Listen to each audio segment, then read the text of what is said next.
하나님께서 우리에게 주시는 말씀은 시편 구약 성경입니다. 시편 20편 1절에서 4절까지의 말씀입니다. 816면, 제가 갖고 있는 성경에는 816면에 있습니다.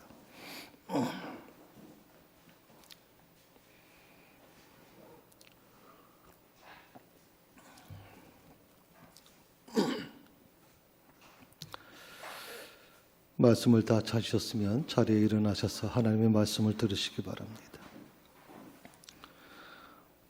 환난 날에 여호와께서 내게 응답하시고 야곱의 하나님의 이름이 너를 높이 드시며 성소에서 너를 도와주시고 시온에서 너를 붙드시며 내 모든 소재를 기억하시며 내 번제를 받아 주시기를 원하노라. 셀라. 내 마음의 소원대로 허락하시고 내 모든 계획을 이루어 주시기를 원하노라. 이것이 하나님의 말씀입니다. 아멘.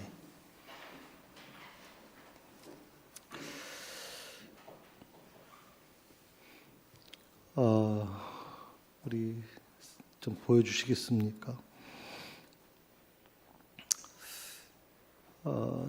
지난 주간 인천이 지금 오미크론 변종 바이러스로 인해서 지금 굉장히 어렵습니다. 굉장히 지금 확산 속도가 빨라지고 인천 계속 뉴스 언론에 나오는 얘기가 인천이 위험하다 하는 정도로 지금 계속 그런 얘기가 나옵니다. 문제는 이제 그 근원지가 이제 교회다 이런 얘기 또 나오면서 한바탕 또 인천에 있는 교회들이 지금 어려움을 겪고 있습니다. 그런데 인천에 그 목회자 연합회가 있는데 그 목회자 연합회, 교단을 초월한 연합회입니다. 거기 대표 목사님, 인천에서 대형 교회, 아주 대표적인 교회 목사님이신데, 담임 목사님이신데, 이분이 갑자기 언론에 이런 사과문을 게시했습니다. 인천 목회자를 대표해서 사과드립니다. 정말 미안합니다. 사실 꼭 이렇게까지 할 필요가 있나? 그 교회 담임 목사가 그럴 수 있다 그러지만 구태여 교회 인천 목회자 연합회에 대표하시는 분이 목사님이 꼭 이렇게까지 사과를 꼭 공개적으로 해야 되는가? 그렇게 좀 의문이 생겼었습니다. 그런데 곧 그 이유를 알게 됐죠. 이 목사님이 또 인천에 있는 목사님들이 지금 진정으로 사과하는 게 과연 뭘까? 코로나 바이러스, 이 오미크론 바이러스의 근원지가 교회이기 때문에 그렇게 사과를 한 것일까? 물론 그것도 있을 겁니다. 그런데 저는 이 사과 속에서 참 중요한 걸 깨달았습니다. 우즈베키스탄 소속 국적의 한 외국 목사님이시죠. 그분이 이제 한국에 와서 사모님이 한국 사람이니까 그렇게 이제 외국인 큰 교회 외국인 예배를 담당하는 목사님으로 계셨는데, 문제는 이분이 나이지리아를 다녀왔다가 이제 감염이 된 상태죠. 그런데 그 문제는 그 경로를 거짓말을 했다는 것입니다. 지금 인천에 있는 목회자들이 지금 자괴감에 빠지고 굉장히 힘들어하는 것 중에 하나가 뭐냐면 바로 이 부분입니다. 목회자가 거짓말을 했다. 언론은 계속 지금 떠들어대고 있습니다. 목사도 거짓말을 한다. 사실 여러분, 신앙 기독교의 가장 중요한 게 무엇입니까? 정직입니다. 하나님은 공의의 하나님이시고 정직하신 하나님이십니다. 그리고 하나님을 믿는 사람들에게 하나님께서 요구하시는 것은 정직입니다. 그런데 교회가, 그래도 지금까지는 교회는 정직하다고 그렇게 믿어왔던 이 한국 사회에 목사가 거짓말을 한대. 언론에서는요, 우즈베키스탄 국소속의 국적에 있는 분이라고 얘기하지 않습니다. 그분이 누군지에 대한 얘기를 하지 않고 다만 목사라는 표현만 합니다. 결국에는 지금 한국교회 목사들이 거짓말을 하는 목사들, 교회는 거짓말하는 곳, 이런 지금 말들이 지금 오가고 있는 거죠. 사실 어떻게 보면 이 호암마마보다, 코로나라고 하는 그것보다 더 두려운 게 뭐냐면 이 모든 곳의 확산의 주범이 교회라고 하는 것을 주목됐다는 것이 더 공포스럽고 더 두려운 것도 사실입니다. 여론이 얼마나 싸늘하고 인터넷에 올라온 글들을 보게 되면 얼마나 기가 막힌지 참 낯뜨거워서 보기도 힘든데 한 3가지만 골라서 여러분에게 좀 말씀드립니다. 한 분이 이런 얘기를 했어요. 역시 실망시키지 않는 교회. 이거 볼 때는 교회가 좋게 표현한 것 같지만 그렇지 않죠. 역시 교회가 내가 생각했던 대로 문제 있는 곳이야. 그거 실망시키지 않았다 이 말이에요. 두 번째, 개신교를 없애야 나라가 산대. 참 제가 이걸 보는 순간 한국 교회가 이렇게까지 추락했나 하는 생각을 좀 해봤어요. 세 번째, 교회 가는 한심한 교인들 제발 좀 정신 차려라.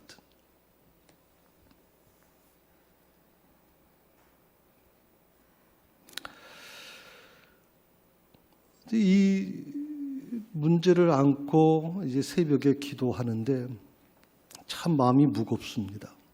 그래서 그 무거운 마음으로 기도하는 중에 저희 교회가 이제 새벽 기도회를 자유기도로 하면서 교회 오시게 되면 쉼터에서 매일마다 이제 시편 묵상지를 여러분에게 나눠드리고 있습니다. 그래서 그걸 보시고 A4 한 장짜리인데 그걸 보시고 이제 묵상하고 그리고 그거 받은 것을 가지고 하나님께 기도하시라 이렇게 말씀을 드리는데 그날 새벽에 제가 이거 작성을 제가 물론 합니다만은 그날 새벽에 새벽 기도에 왔다가 그 묵상지를 가지고 혼자 강대에서 묵상하고 이 시편 20편에 있는 말씀을 쭉 지금 읽고 제가 갖고 있는 건 우리가 갖고 있는 개역 개정판이지만 이제 현대인의 성경으로 또 번역된 거를 읽으면서 이 20편에서 굉장히 깊은 감동을 받았어요.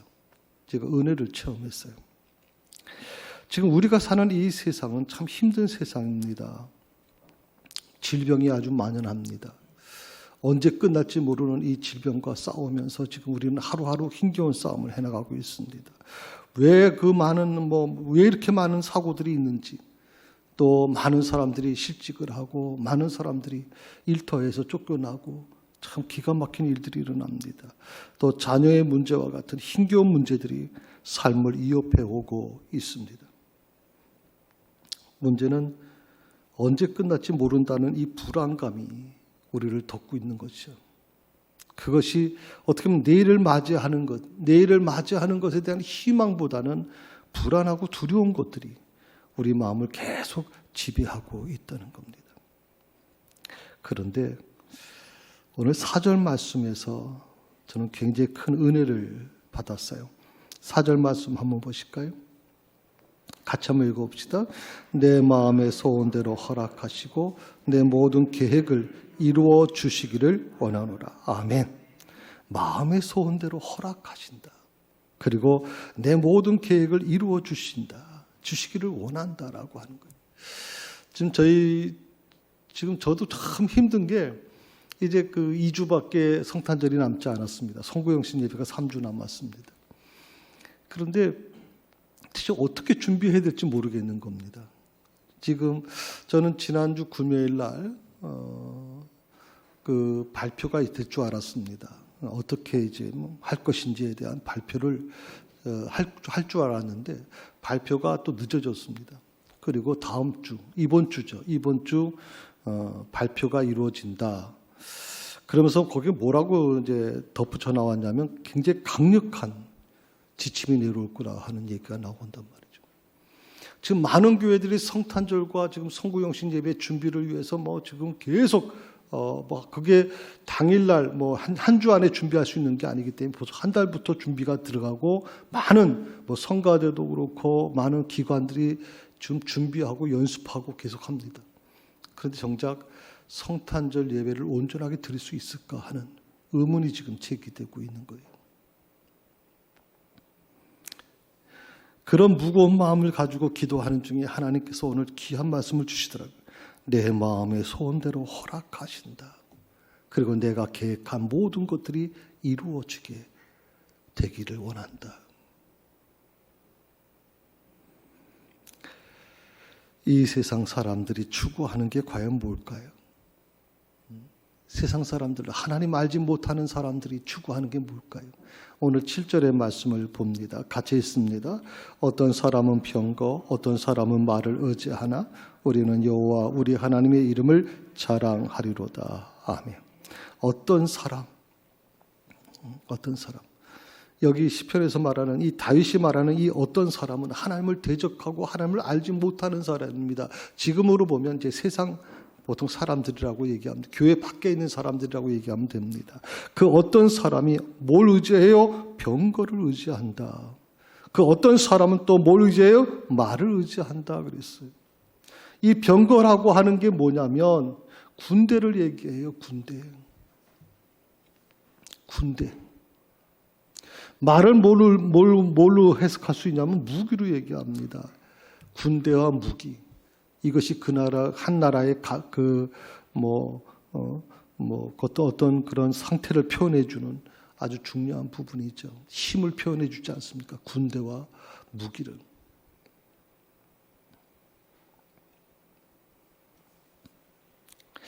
당시에는요. 지금부터 다윗 시대 이 말씀이 기록되는 그 당시에는 지금부터 몇천 년 전이죠. 그 당시에는 이 병거와 말은 아무나 지닐 수 있는 게 아니에요. 병거와 말은 아주 최고의 권력을 갖고 있는 사람과 왕의 신분을 갖고 있는 사람만이 탈 수 있는 것이고 그들이 소유할 수 있는 게 바로 병거와 말입니다. 다시 말하면 힘과 부유와 권력을 상징하는 것이라고 말씀드렸어요. 힘과 권력과 부를 상징하는 것.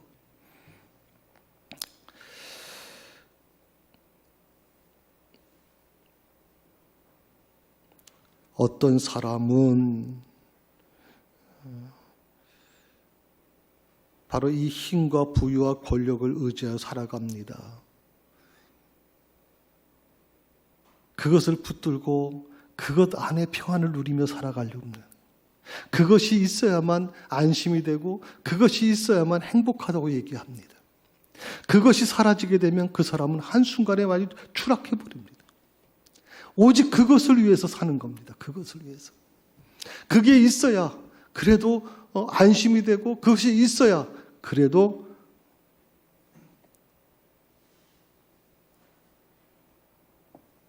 행복하다고 얘기할 수 있단 말이죠.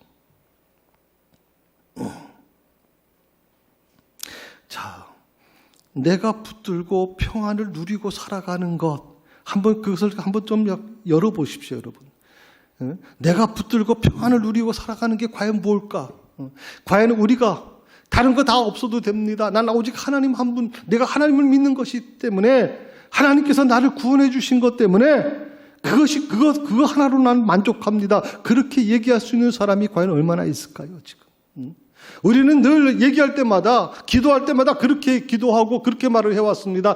우리는 하나님 한 분, 나는 하나님 한 분으로 만족합니다. 찬송도 그렇게 불렀습니다. 그러나 그것을 한번 열어보십시오, 여러분. 과연 뭐가 나를 지탱하고 있는가 대체?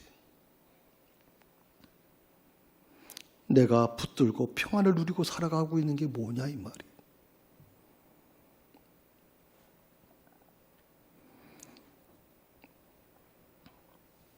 그래서 사람들은 자꾸만 힘을 갖고 싶어 해요.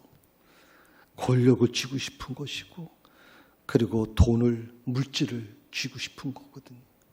그것에서 누리는 행복감이 이 세상 그 어떤 것보다도 행복하다고 생각하는 거예요. 그래서 그 자리가, 돈이 하나님의 자리를 대신하고, 물질이 하나님의 자리를 대신하고, 또 권력이 하나님의 자리를 대신하는 순간, 그것에 한번 탐닉하기 싫은 순간 그것을 놓는다는 것은 불가능해져요. 그걸 놓게 되면 내 인생 다 끝났다고 생각을 하거든요. 놀랍게도요, 하나님 믿는 사람들 중에서 믿음이 좋다고 얘기하는 사람들 중에서도 수없이 많은 사람들이 여기에 매여져 있어요, 지금. 자, 그렇다면 나는 과연 어떻게 살고 있습니까? 나는 무엇을 붙들고 살고 있어요? 과연 하나님의 이름을 자랑하는 삶을 살고 있는가? 하나님의 이름을 자랑하며 사는다. 과연 그렇게 얘기할 수 있을까요? 나는요, 세상에 힘도 필요 없고, 권력도 필요 없고, 능력도 필요 없고, 돈도 필요 없습니다. 나는 오직 하나님 한 분으로 만족합니다. 그렇게 과연 우리가 얘기할 수 있을까? 한번 자신에게 물어보세요. 한번 자신에게. 세상을 편하고 쉽게 살아가기 위해서는요, 말과 병거가 필요합니다. 어쩌면 그것이 삶의 지혜일 수도 있다고 보통 우리는 그렇게 생각해 옵니다. 말과 병거가 필요한 것. 하나님을 믿지만 그래도 말과 병거가 필요한 것이죠. 말과 병거가 있어서 오히려 하나님의 이름을 높이고 하나님의 영광을 드러낼 수 있잖아요. 우리는 그렇게 생각할 수 있단 말이죠. 그런데요, 절대로 우리가 잊지 말아야 될 게 있어요. 그것은 이용하는 것과 의지하는 것의 의미가 다르다는 것을 인정해야 돼요. 의지하는 것과 이용하는 것의 차이. 그 의미가 차이가 있다는 것을 인정할 때 저는 중요하다고 생각하거든요. 적어도 하나님을 믿는 성도들은요, 말과 병거를 저는 포기하라는 말씀을 드리진 않아요. 말과 병거를 여러분이 좀 하시되, 말과 병거를 얻으시되 그것을 이용하는 쪽으로 가셔야지. 말과 병거를 의지하는 쪽으로 가시면 안 된단 말이죠. 말과 병거가 하나님의 자리를 대신해서는 안 된단 말이죠. 이거 하나만큼은 여러분이 잊어버려서는 안 돼요. 말과 병거가 하나님의 자리를 차지하지 않도록.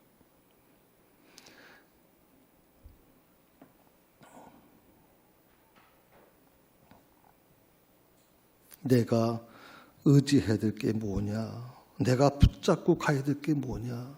지금 이 어려운 시기에 지금 당장 돈이 필요하고 지금 당장 이 세상의 것들이 필요한데, 병거와 말이 필요한데, 지금 당장 이것이 더 중요한데, 과연 하나님 믿는 사람들, 하나님 믿는 내가 과연 무엇을 더 붙들고 가야 되느냐? 말과 병거인가? 아니면 하나님이신가?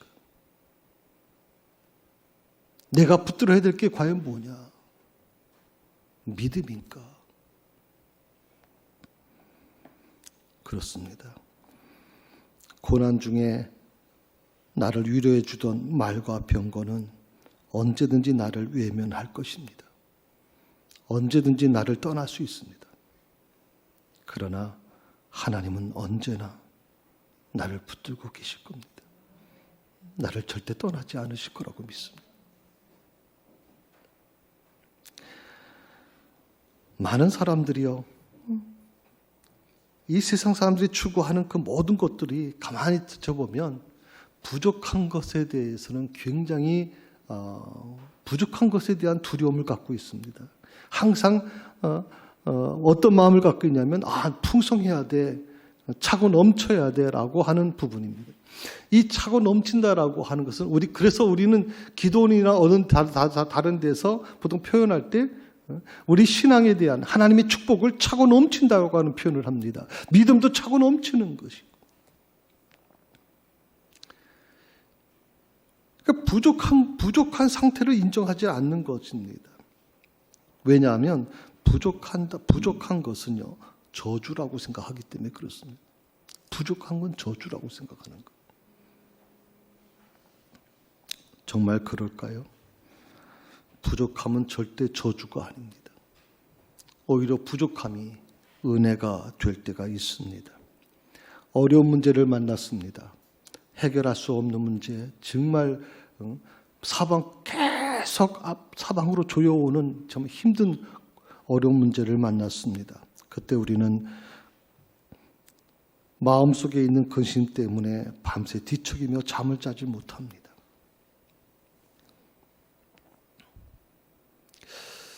이런 상태가 됐을 때 보통 많은 사람들이 이렇게 얘기를 하죠. 믿음이 없어서 그래요. 믿음이 있으면 그렇게 하지 않습니다. 믿음이 부족해서 그래요. 기도가 부족해서 그래요. 그런데요, 저는 이 근심이라고 하는 거, 이 근심이 오히려 내게 복이 될 수 있다는 걸 깨달았어요. 근심이 내게 복이 된다. 밤새도록 잠을 못 자고 이리저리 뒤척이면서 정말 마음에 걱정이 되고 잠을 못 잘 정도니 얼마나 힘들었겠습니까? 그런데 그것이 복이 될 수 있다. 목사님 왜 역설적인 표현을 하십니까? 예, 저는 그게 복이 될 수 있다고 생각합니다. 왜냐하면 바로 그 근심으로 인해서 나는 이전에보다 더 하나님을 절실하게 찾고 있거든요. 정말 하나님을 절실하게 찾아요. 모든 길이 막혔습니다. 빠져날 길이 보이지 않습니다. 양옆 온통이 다 모든 게 다 막혀버렸습니다. 이제는 아무것도 할 수가 없습니다. 앞이 캄캄하고 숨이 막힐 것 같습니다. 그런데 아십니까? 사방이 막혀있던 바로 그때가 오히려 복이 없음을 후에 깨닫게 됩니다. 그때 정말 주님이 계셨다는 것을 내가 깨닫게 되는 거예요. 주님이 계셨다는 사실을. 저는 목회를 하면서 몇 번 말씀을 드렸지만 저희 교회에 참 견디기 힘든 7년대 환란이라는 걸 겪었습니다. 7년 동안 쉬지 않고 몰려오는 이 고난 속에서 내일 교회 문을 닫을 수도 있겠구나. 더 이상 피할 길이 없구나. 그런 정말 절박함을 느껴봤습니다. 그때 제가 할 수 있었던 것은 하나님께 모든 것을 맡기고 기도하는 수밖에 없었습니다. 그때 기도원에 올라가서 제가 금식 기도를 하면서 하나님께 기도했던 건 그겁니다. 주님이 닫으시라고 하면 새사랑교회 문을 닫겠습니다. 그러면서 일주일 동안 제가 흘렸던 눈물이, 제가 몇 번 기도원에 올라가서 금식 기도를 했는데 평생 제가 흘렸던 눈물을 다 그때 흘렸던 것 같습니다. 너무 힘들어서. 그때는요, 정말 주님밖에 없더라고요.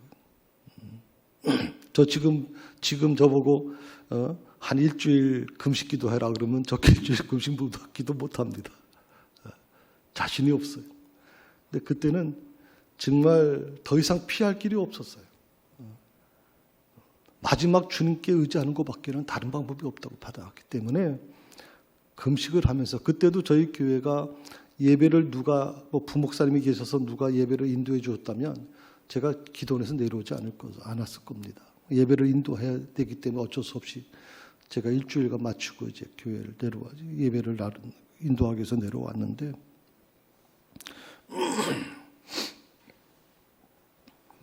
오늘 이 시편 20편이 제게 마음에 감동이 됐던 게 뭐냐면, 이 다윗이라고 하는 사람이, 다윗이라는 사람의 어떤 삶을 보면 늘 대적에 에워싸여 있습니다.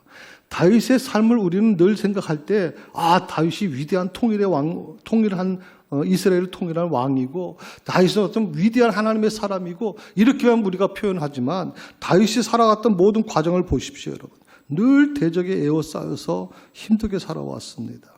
그런데 놀라운 것은 다윗은 좌절하지 않았다는 거거든요. 포기하지 않았다는 것이거든요. 어떻게 이게 가능했을까요? 저는 두 가지를 말씀을 좀 드리고 싶습니다. 첫 번째가 뭐냐면, 하나님이 환난 때 더 가까이 계심을 알았기 때문에. 정말 더 이상 피할 길이 없고 사방이 다 막혀서 사울 왕이 끌고 오는 군대들은, 최종의 군대들은 계속 조여오고 더 이상 피할 길이 없어요. 이젠 죽게 됐구나 라고 하는 그런 극한 상황 속에서 다윗은 포기하지 않습니다. 그것은 하나님이 그 환난 속에 나와 함께 하신다는 것을 믿었기 때문에. 그래서 다윗이 기록한 이 시편의 말씀을 보시게 되면 가장 극한 어려움 속에서 그는 더욱 하나님을 의지하고 하나님을 찬양하는 모습을 보게 되거든요. 그것은 다윗이 머리로만 안 것이 아니라는 거예요. 다윗의 신앙은 머리로만 아는 게 아니에요. 그런 그 고난을 통해서, 고통을 통해서 체험적인 신앙을 소유했기 때문에 그게 가능했던 것이죠. 두 번째는 자신의 소원대로 하나님이 응답해 주실 것을 믿었어요. 오늘 말씀에 그 4절의 말씀대로 내 마음의 소원대로 허락하시고 내 모든 계획을 이루어 주시기를 원한다 라고 하는 고백은 바로 이 다윗의 체험을 통해서 나온 거예요. 하나님은 내가 소원하는 대로 하나님은 응답해 주실 것이다 라고 하는 이 확신이 다윗에게 분명하게 있었다라고 하는 거예요. 선인장이라고 하는, 이걸 나무라고 표현해야 되나? 이거 보면 나무처럼 보이는데 나무는 아니죠, 선인장이. 그런데 이게 지금 미국의 애리조나에 있는 그 공원의 선인장입니다. 우리나라 선인장하고는 다르죠. 사람 키 두 사람 높이만큼 큽니다. 근데 이 애리조나에 있는 이곳은 사막입니다. 완전히 물을 찾아보기 힘들 정도고 굉장히 건조한 지역이고 한낮에 그 기온이 보통 40도 이상 올라가는 아주 더운 곳이거든요. 그런데 이곳에 다른 나무들은 살아남기 힘든데 이 선인장이 아주 살아남습니다. 강력한 힘으로 살아남거든요. 그래서 이스라엘 사람들은 이 선인장을 이스라엘을 대표하는 식물로 꼽는다고 이렇게 얘기를 해요. 그것은 아마 어떻게 보면 선인장의 생명력에 대한 부분일 거예요. 물이 없는 곳에서, 그 사막에서 꽃을 피우고 살아남는 이 선인장의 생존력이 이스라엘 민족의 삶과 너무나도 흡사하게 닮았다고 생각했기 때문에 이스라엘의 어떤 대표적인 그런 비슷한 식물로 선인장을 보통 꼽는다, 그렇게 얘기를 해요. 그래서 유대인들은 자녀들을 가르칠 때 선인장을 보여줍니다. 그리고 이것이 바로 우리 민족의 모습이다. 하여튼 어떻게 보면 이스라엘 민족, 이스라엘 사람으로 태어난 아이들은 자라면서 참 이해를 하기가 어려워요. 왜 다른 민족도 아닌 이스라엘, 하나님이 선택했다는 선민 이스라엘 민족이 왜 이렇게까지 고통을 당해야 되고 이렇게까지 힘든 삶을 살아야 되는지에 대해서 그들은 꽤 많은 의문을 갖게 될 수밖에 없어요. 그럴 때마다 그 부모들은 이것을 가르쳐줘요. 선인장처럼 힘들고 어려운 삶을 살지만 우리 민족은 결코 버림받지 않을 것이다. 그곳에서 우리는 민족은 살아남을 것이다 라고 하는 것을 가르쳐 준다는 거예요. 저는 우리 한국교회에 필요한 것이 바로 이 부분이 아닐까. 지금 어떻게 보면 한국교회는 이전에 경험해 보지 못했던 정말 전혀 상상할 수 없는 어려움 속에 지금 놓여져 있습니다. 그것은 이 민족을 이끌어가고 그리고 많은 사람들에게 교회만큼은 희망이라고, 저희 밖에도 지금 그렇게 붙여놨습니다만 교회가 마지막 희망이라고 그렇게 믿어왔던 이 민족에게 교회도 별거 아니구나, 교회도 거짓말하고 목사도 거짓말하는 그런 곳으로 전락해버린 이 상황 속에서 한국교회에 필요한 게 뭘까? 우리 새사랑교회에 필요한 게 뭐고 나에게 필요한 게 뭘까? 저는 이 선인장과 같은 끈질김이라고 생각을 해요. 살아남는 거. 어떤 상황 속에서도 살아남는 거. 그래서 제가 성경에 지난번에 잠깐 말씀드렸지만 피투성이라도 살아남아 있으라. 피투성이라도.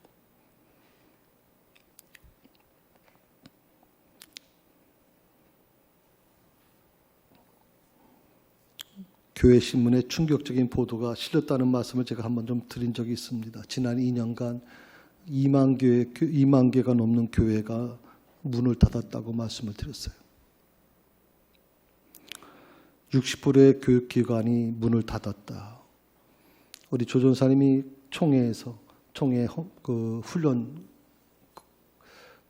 거기 과정에 들어갔다가 교육기관에 많이 무너져 있는 모습을 아마 보게 됐을 것이고 지금 교육기관이 굉장히 심각하다는 얘기를 들었을 겁니다. 제가 2주 전에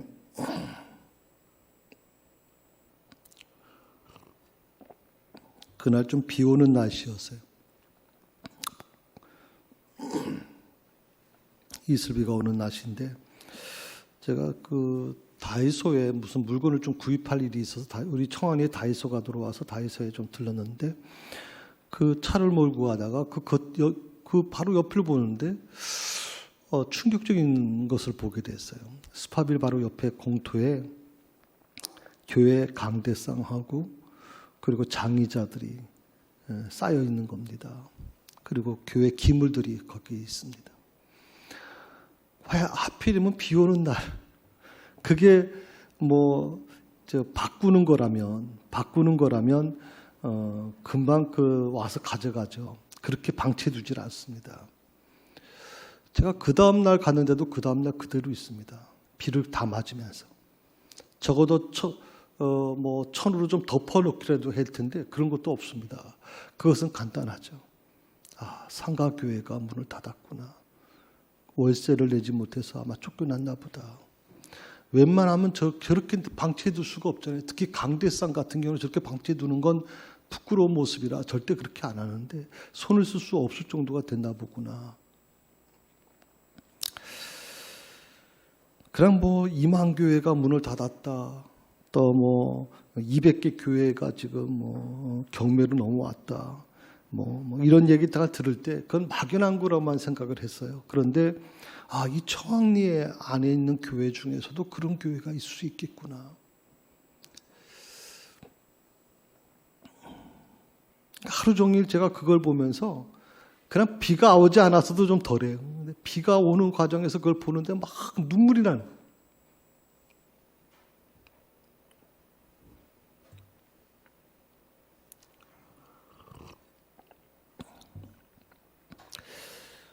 좀 새사랑 교회가 경제적으로 능력이 있는 교회면 내가 저 모습을 그대로 방치해두지 않을 텐데.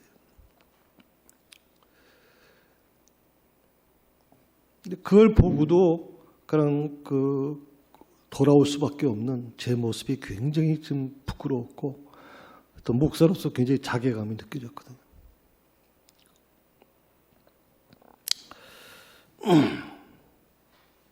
제가 그때 그 새벽 기도에 하나님께 나와서 기도하면서 정말 처음으로 이런 기도를 드렸어요. 하나님 좀 교회에 부흥시켜 주세요. 저런 모습을 보고도 돌아설 수밖에 없는 제 자신이 정말 부끄럽습니다. 목사로서. 그리고 오늘 이 말씀을 통해서 제가 위로를 받았어요. 환난 날에 여호와께서 내게 응답하신다. 그리고 야곱의 하나님의 이름이 너를 높이 드신다라고 하는 새벽에 이 말씀을 보는 순간 제가 위로를 받았어요. 다윗을 비롯한 믿음의 조상들을 보십시오. 그들은 한결같이 환난이 많은 삶을 살았어요. 정말 이 세상 어떤 사람들보다도 그의 삶은 환난으로 점철되어 있어요.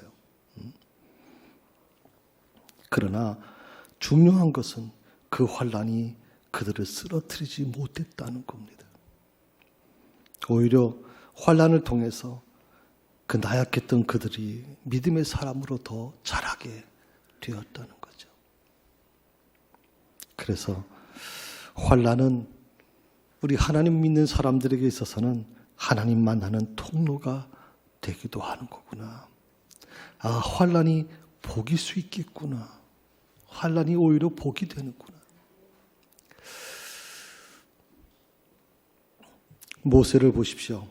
왕궁에서 편안하게 왕자의 심으로 40년간 그렇게 살았습니다. 얼마나 자부심이 높았겠습니까? 그런 그를 하나님께서 철저하게 낮아줍니다.